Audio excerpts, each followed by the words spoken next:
Hi, I'm Dr. Alisa James. This is Dr. Dwayne Kyoda. Today we're going to be talking a little bit about sciatica and give you a few things to start with at home to help reduce your pain.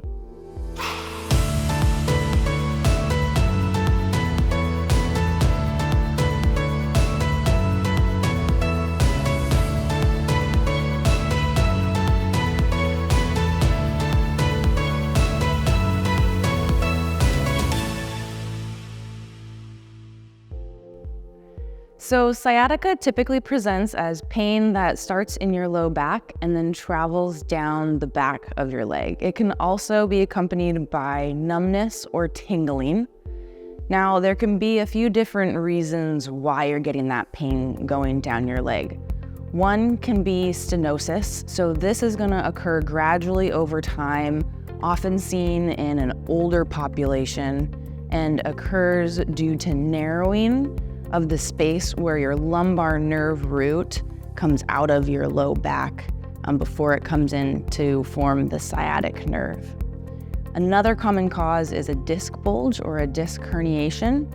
In that case, the disc has bulged out and is compressing one of those lumbar nerve roots, also sending those symptoms going down the back of your leg. Today for this video, we're going to be focusing on the disc bulge pathology.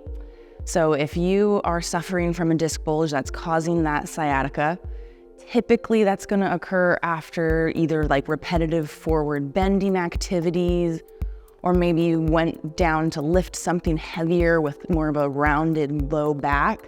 Unfortunately, it can also just happen insidiously or without any kind of a known cause. The pain's typically going to get worse with those forward bending activities, oftentimes also with sitting, especially if you're sitting with more of like a slumped posture instead of sitting more upright. And then it can increase from there if you've been sitting in that slumped posture and then go to stand up. That can also be aggravating. Sometimes squatting can also increase those symptoms going down the leg, just depending on how irritable it is. Oftentimes standing and walking are going to be two of the activities that do feel a little bit better. So up next, we're going to give you a few things you can start with at home.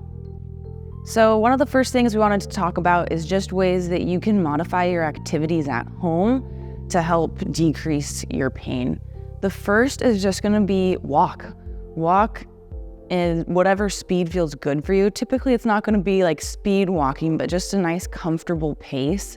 And get going on a daily walking program. You want to avoid sitting for too long.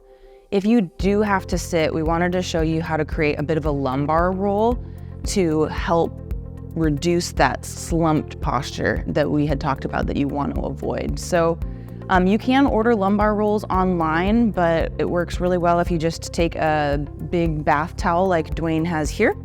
You're gonna roll it up into a log, about yay big.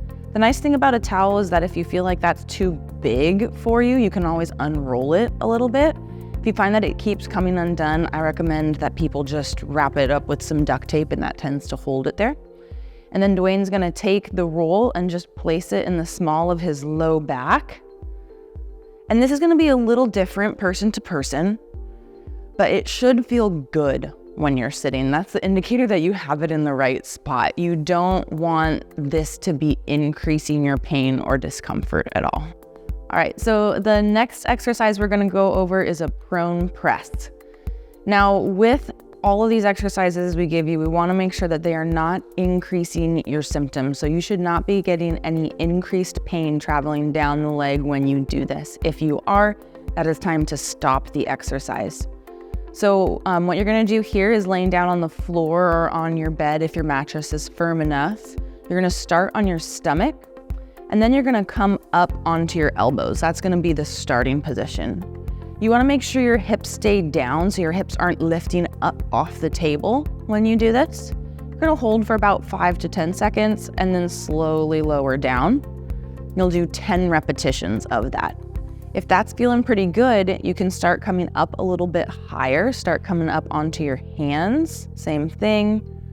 Holding for a few seconds and then slowly lowering back down. So starting with 10 repetitions of that, 1 to 2 times a day. The next exercise we'll go over is a bird dog. So for this one, Dwayne is going to be on his hands and knees here. He's keeping his spine nice and straight. He's going to gently bring his belly button up in towards his spine so he engages his lower abdominals. He's not squeezing as hard as he can. And then he's going to slowly straighten out one arm and the opposite leg at the same time. You can see that as he does this, he's really working on maintaining that neutral spine. He's not arching his back too much, and he's definitely not rounding his back out. We really want to avoid that position there. I'm gonna hold it for a few seconds and then come back to the starting position and then switch sides. You notice that even in that transition, he's still able to maintain that neutral spine position. As far as repetitions go, we'll do 10 reps on each side, 1 to 2 times a day. Once again, with this exercise, this should not be increasing any of your pain. We don't want to increase in low back pain. We definitely don't want to increase in any pain going down the back of the leg. If you're experiencing that increase in pain, it's time to stop the exercise. The next exercise we're going to cover is a sciatic nerve glide. With this one, very important, this should not increase any of the pain in your back or going down the leg, and you don't want to get to the point that you feel any kind of a stretch coming down your leg either. So keep that in mind as you do this. We're working on putting tension on one part of the sciatic nerve while keeping it relaxed and loose on the other end. So to start off, you're going to be in a seated position with your spine in a nice neutral position. Then you're going to straighten out the affected leg while looking up towards the ceiling and kind of arching your upper back here. Then as you lower the leg down, you're going to look towards the ground. It's important you're not slumping through your low back like that. Dwayne is still keeping his spine in a nice straight position except for his neck up here. That's where he's getting that little bit of flexion. So he's going to straighten the affected leg out, looking up, and he's going to lower the affected leg and look down, keeping his low back in a neutral position. So same thing, we'll do 10 repetitions 2 times a day, making sure that you're not getting any increase in symptoms while you do this. If you are, it's time to stop the exercise. Thanks for tuning in to this video. Please like, share, and subscribe to our channel if you feel like this helped you.